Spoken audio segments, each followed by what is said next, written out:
That's okay.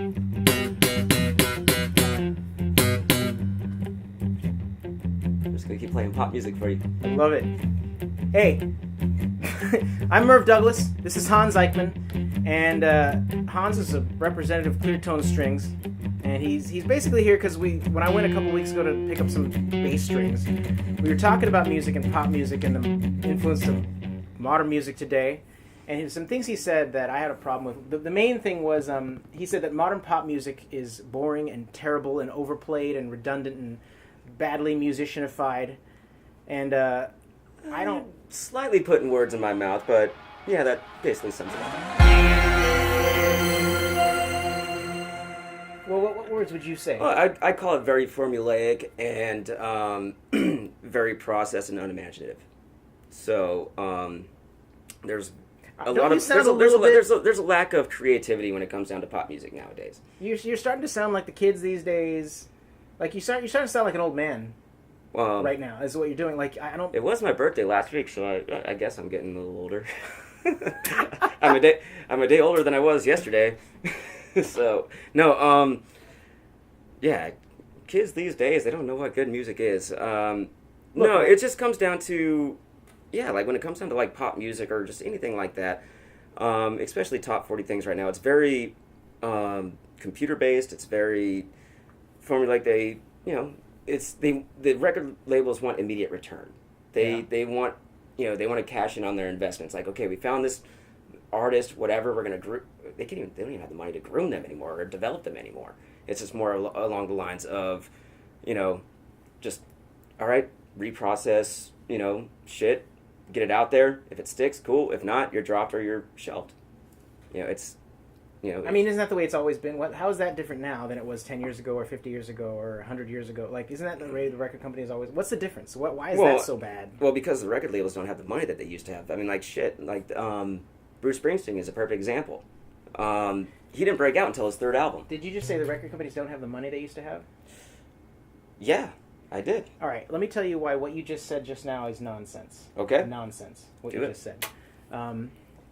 Because you think the record companies don't have the money they used to have, and the truth is they don't have as much money flowing through them as they used to have. That's true, right? But what really the reality is like what happens? Artists put their music up for free on YouTube and Spotify, and they get paid like pennies on the dollar. Mm-hmm. And you ask yourself, well, who gets the rest of the money? Well, I happen to know for a fact that the money goes to the record companies. They have deals with Spotify. They have deals with YouTube. Okay, and so. They're getting more money now than they've ever gotten in the past because they don't have to pay you to record you're doing this in your home for free, and you're begging the record companies for a chance, and they put it up on Spotify and they get 99 cents out of the dollar and you get to keep a penny. So they're actually more profitable now than they've ever been in history. Well, and then hold it. And then on top of that too, are they signing to a bogus 360 deal to where they take a portion of your merch sales, your you just finished telling me and all that fucking shit too. Like, I mean, goddamn, man. I mean. You just told me, this is the nonsense about what you just said. You just told me record companies don't have the money they used to. I guess the point I'm getting at... I think they're not sharing the money they used to. Okay. I mean, so they just want the immediate return. They don't want to take a chance on an artist where, like, we're going to sign you to a 3-label deal, or a 3-record deal. You have 3 albums to do. Yeah. And basically, the first album, okay, development, kind of get your, get your foundation, plant your roots. I mean, Bruce Springsteen, he didn't break out till his 3rd album. Right. 3rd album came out, now he's what? The boss. Now he's the boss. 40 years later, his music is still relevant.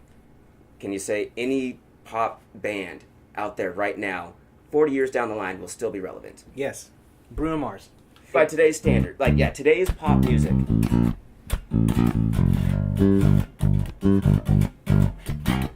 That's Bruno Mars. See, he's one of the very few pop artists that I can actually agree with you with. Well, that's you can say that every year, including that year that Prince released that song. There's but very few pop artists that. But even when 1984, when Purple Rain came out, there was a huge. I think there was more influential artists back then than there are right now that actually have like a pivotal moment into where the direction of music is going. And also where music can actually have like a long-term effect. You're talking about like... I think everything is very time-stamped right now. look. We're in an industry of one-hit wonders. There is like a thing that happens when you're 13 to 15 years old. They play old people the music from when they were 13 years old, and it brings them out of their funk.